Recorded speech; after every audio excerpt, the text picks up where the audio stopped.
Hi and welcome to this session. Inside every admin and developer, there's a hidden architect. My name is Francis Pinder and I'm founder of admin2architect.com, which is a Salesforce training company for people wanting to come into the Salesforce platform and those wanting to move from being an admin to an architect. And we've trained over 100,000 people in 160 countries across the globe. And first, thank you so much for the sponsors that are sponsoring Pakistan Dreaming, because without these, obviously the event cannot kind of go ahead. I ran London's Calling, which is the kind of London version of these kind of dreaming events, and yeah, we could not do it without sponsorship, so thanks so much. So this talk is really just to kind of demystify architecture a bit. We'll show how what an architect is and that kind of pathway, and to show you that actually it's a lot more accessible than you may think, and also there's a lot more to it in not just technical skills as well. So when you first think of architecture, a lot of people kind of think of this, which is kind of like a big kind of complex diagram with lots of lines and stuff over it, showing kind of technical diagrams of things, which obviously that is part of it. And actually Salesforce says that architects are big picture thinkers and in-depth problem solvers. They kind of design systems for long term that stand up to high volumes and won't fail at critical points. And then kind of Salesforce breaks it down to kind of like technical architects and solution architects, where kind of technical architects serve as those kind of executive level strategic advisors who focus on business transformation with unrivaled domain knowledge in functional platform and integration architectures. They communicate technical solutions and design trade-offs effectively to business stakeholders and provide that kind of delivery framework that ensures that kind of quality and success of the project. And then solution architects really kind of guide that digital transformation by aligning the kind of the business, the technical, and defining the why and how of what drives solution success, and selecting the right product features to maximize the kind of business value. So almost like they're kind of the next kind of level down, I suppose, in the architecture pyramid. But also kind of advocating for multi-cloud architectures and implementations and the best practices to create those kind of frictionless customer experiences, which I think is kind of key to what we do. But when I think of architecture, I kind of think of it as like planning buildings and streets and things like this, where you're kind of looking at quite a high level and going, well, actually, the road needs to be this size and this width, and before we build the road we need to make sure the pipe works and the electricity and everything are going to be put into the road first before we put the tarmac over, and making sure we kind of have that kind of high level view, because we don't want it appearing like we have on the right hand side, which is these kind of mass of cables, and people have kind of changed things over time and it's become just a rat's nest.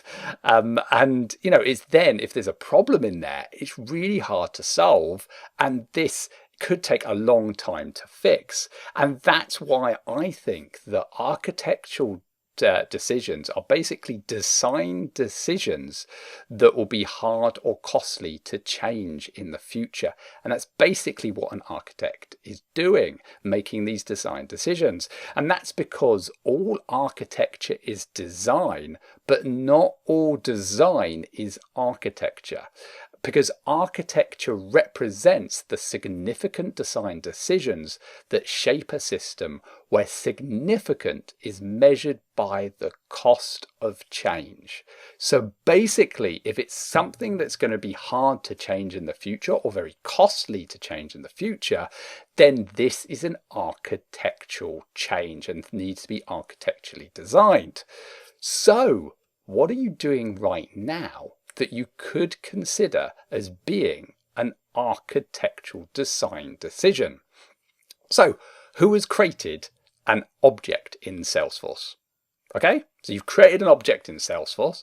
Then have you created fields on top of that?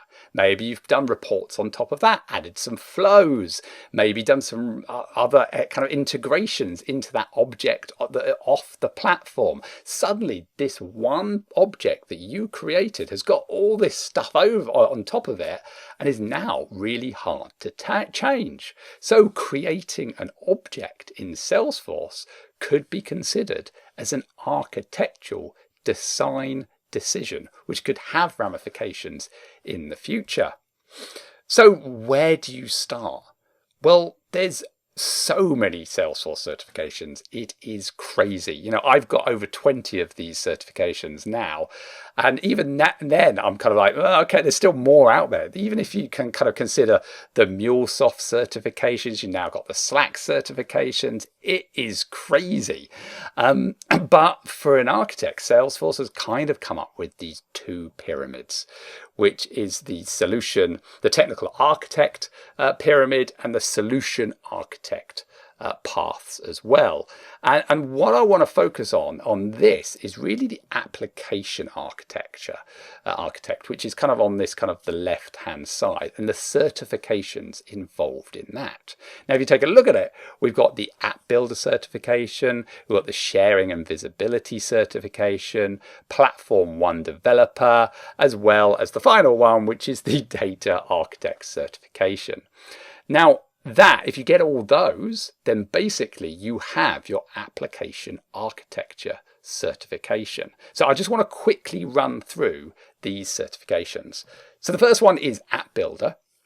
Now, as you can see, it's kind of broken up into several different sections. But if you look into the detail of it, this really is just an extension of the administrator certification. So if you've done the administrator certification, the app builder certification, there's a lot of parallels across. So really, if you've done your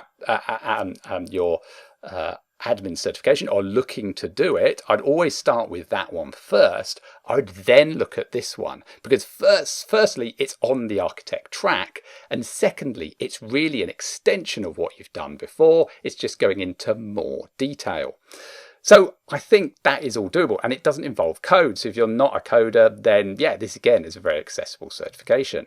The next one is sharing and visibility. Now this could be a little bit scary if you're looking at it, but let's break it down. Now, the biggest section is that declarative sharing at 76%.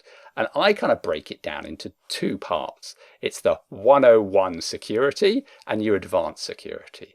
And the 101 security, the majority of that you've learned in your app builder and admin certification.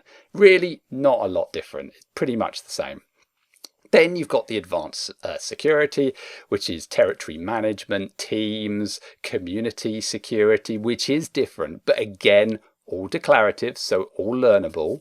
And then you've got obviously the platform, you've got programmatic sharing and stuff like that. But there is a secret to this certification, and that is 76% of it is declarative certification, and the pass mark is 67%. So if you pass this, or you pass the declarative sharing, even getting some of the questions wrong, you've passed the certification.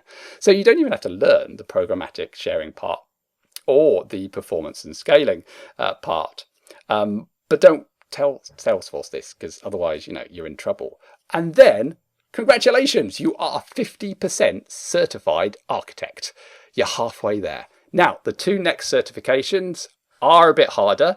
Data architect is going into a bit more kind of harder kind of area. There are more sections to it. But again, if you look at kind of the database modeling, which is kind of what you've kind of done in the previous certs, database management and data migration, again, there's a lot of parallels with what you've learned before. Data management is a bit more kind of work involved in that. But that, just doing those three sections, gets you 65%, and the pass mark is 58%. And then the other areas are harder to learn. But again, it's doable. Pass mark is 58%. Just those three sections are 65% and still very learnable, very declarative. There's not a lot of real detailed code or anything you need to learn, but it's still kind of on your way. And there is the breakdown there if you want to see it. And then finally, we have the platform developer one. No getting away from this. This is codey. You do need to learn code, but even 43% of this is declarative still, pretty much. So Salesforce fundamentals, data modeling and management, and user interface. 43% of the exam is stuff you can learn, is stuff you've kind of done before. Again, extension from everything before. The rest, testing, debugging, deployment, process, automation, logic, is coding. But I would basically go, don't think of that. Think of this. Think of becoming an admin dev architect, not an application architect, where you are right now. Now, what do I mean by this? If you want to go down that architecture route, then you need to start thinking like an architect while you are an admin or developer, because you're making those architectural decisions right now. You're creating those objects. You're creating things that could be costly or hard to change in the future. But also, it's getting you in the mindset that it's not all technical, because architecture is not just limited to application architecture. So let's step a bit back and actually have a look at the whole enterprise architecture. Now, this is the umbrella term for all the architectural domains. So typically, enterprise architecture is broken down into specific architectural domains, with business architecture consisting of that kind of organizational strategy, the governance, the key processes, management of that value chain, business value chain. Then information systems is looking at the applications and the data within the organization, and the technology architecture is looking at those physical underlying plumbing and support to support the information systems, and as a result, the business. So another way of thinking of this is the business architecture is that contextual why you are doing something. Then between the business and information systems architecture, this is the conceptual what. Then we have the information systems as the logical how we're going to do it. And finally, the tech architecture is the physical what with. So why we're doing it, what we're doing it, and how we're doing it, and what we're doing it with. Then the security architecture can land in various places, but I generally like to kind of keep it straddling along the side across the business, info systems, technology architecture, because this really depends on the organization. So for highly regulated businesses like banks and pharmaceuticals and things like that, then it permeates kind of every level of the architecture, like in this example. But maybe for another business, it may only kind of have an impact around the information systems and kind of the technical architecture. Now, luckily, with Salesforce, we don't touch much of the technology architecture, because Salesforce kind of takes care of the majority of this for us, but it can still crop up in the integrations. But really understanding the business architecture is important, and that it doesn't require really any technical skills. Think of it as kind of like a business analyst, but a business architect is kind of the next level up, and you're asking the right questions to the right people and making sure you really understand how the business works and their goals for the business, and then you can see how Salesforce fits into that ecosystem nicely. So when I'm working at a company, before I go anywhere near Salesforce, I want to get an understanding of the current state of the business. What systems do they have? Where is the data stored? Is it in spreadsheets? Is there a system of record or a master system that is storing critical data? Now, this can be called the current state analysis, or consultancies call it the discovery process. But one of the tools I use in my toolbox is the value canvas. So this allows me to have a structure to go by. So from the left, we have the kind of like the marketing processes. How are we going to capture prospective customers? When do those prospective customers become marketing kind of qualified leads and become a sales lead? Then when do they become sales qualified? Then we kind of have these middle office sales processes, and finally the back office processes, or the post sales and support processes.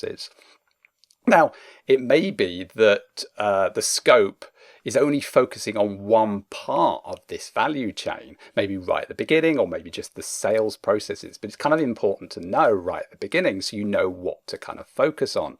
But then you can start focusing on the people that are involved in that process and identifying when they're needed.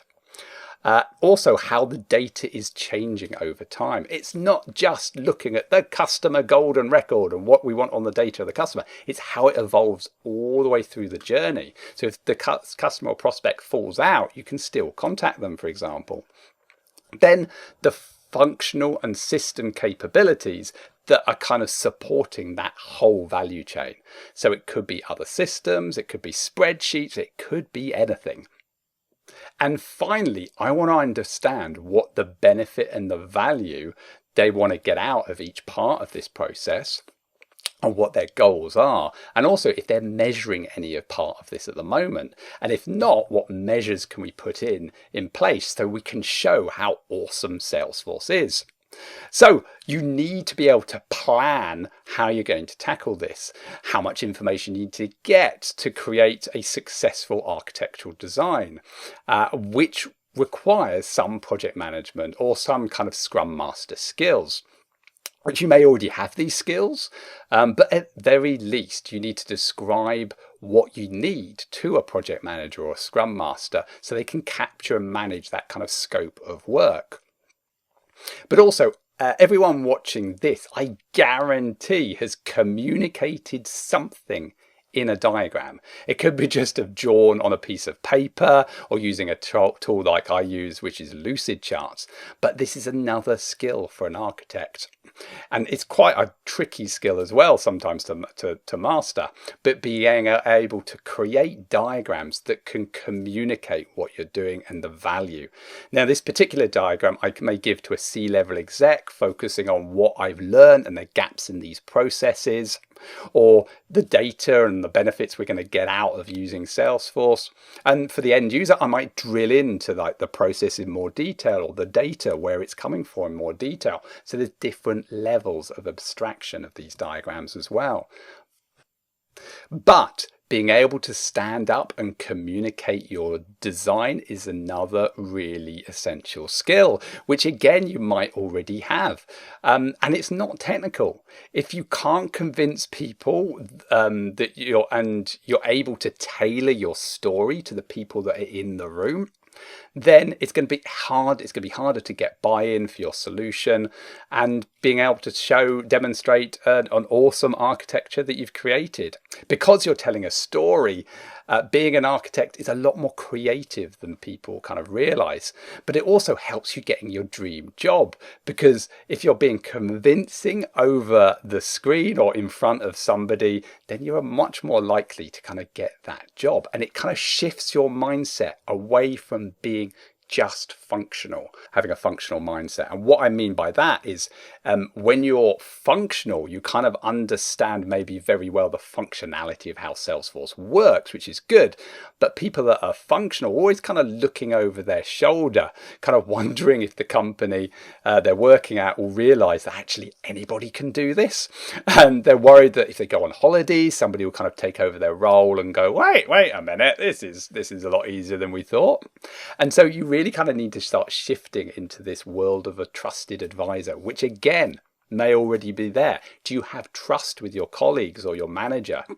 And when you move into being a trusted advisor, the company trusts your advice. They know that if they have a problem, they can give it to you and you can solve it for them. Because at the end of the day, we are all problem solvers. Because and this is great, because even if somebody else comes onto the scene and may even have a better functional knowledge than you, it doesn't matter. because the business or the managers trust you more and trust your advice more. And finally, after trusted advisor, we have the vital category. Now, this is hard to get, but it is incredible. I remember working for a company where they had a problem that needed to be solved, and they were bombarded with people from Salesforce and other companies saying, we can solve this problem for you, buy this, buy that. And, it was going to take a long time to implement, and they didn't have the time. But I knew they could solve the problem using Salesforce very quickly. So we built the solution over a week. We rolled it out to a few people at the end of the first week to test it out in an experimentation. Then we rolled it to the rest of the company the following week, and we increased that company's revenue globally by $500 million. And now that company, I've been kind of jettisoned into that vital category with them. They trust me beyond anybody else on Salesforce. They're always wanting to ask my advice. And I helped them generate $500 million.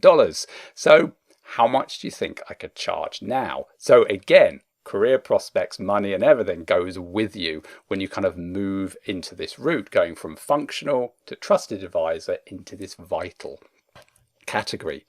But having skills around building trust and building good ideas is kind of like the bread and butter of all of this. So think of it this way. First step, understanding the company, the current state of how everything works in that company, who's involved, what's the data, what are the systems. Then from that, we move on to creating that creation phase of planning and deciding and how you're going to fit everything together, how you're going to plan getting all that information, that current state and the reasons and for it and the goals and what you want to achieve. Then we have, this is the kind of the meat and potatoes of it all, is constructing your architecture blueprints. So this is very aligned to the certifications. How are you going to do the integration architecture? How are you going to do the data architecture? How are you going to do the security architecture? And how are you going to do the systems architecture? All around Salesforce and designing it. Then we have the convincing part. You've built that architecture. Now you've got to convince the business that this is the ideal way and the ideal route to go. And then it all starts again, because you may have just done this whole process just for the marketing piece or the prospect piece, the start of that value chain. And the next bit is the sales piece, and you do the whole thing again. And it may be different people in the organizations you need to build trust with again. It goes round and round and round. But then while you're doing all that, you're capturing your corner of Salesforce. And this is building your profile up with inside the organization and outside of the organization to be a key influencer in your niche, because key influencers get more money, get contacted more, and are trusted that they're going to give the best solution and are going to get those jobs that others are not. So while you're going around this process, always think about what your niche is. Is it an industry and marketing cloud? Is it another industry and being really good at sales cloud? What is it? Generally generalists don't really get the work. It's those ones that are the niche that really get paid well. So that is it. That is the end. But if you want to see how you measure up to the 5 C's of architecture, then you can check out the scorecard, admintoarchitect.com/scorecard. And it basically asks you a load of questions in each of those 5 domains. And gives you a score and gives you some free helpful advice on which areas you should go, resources you should learn to kind of get your score higher in each of those domains. And also, if you're interested in learning more, check out my podcast, Salesforce Posse Podcast. You can find that basically on any kind of podcast player you like. So thank you. And if you want to contact me at any of those links. Thanks a lot.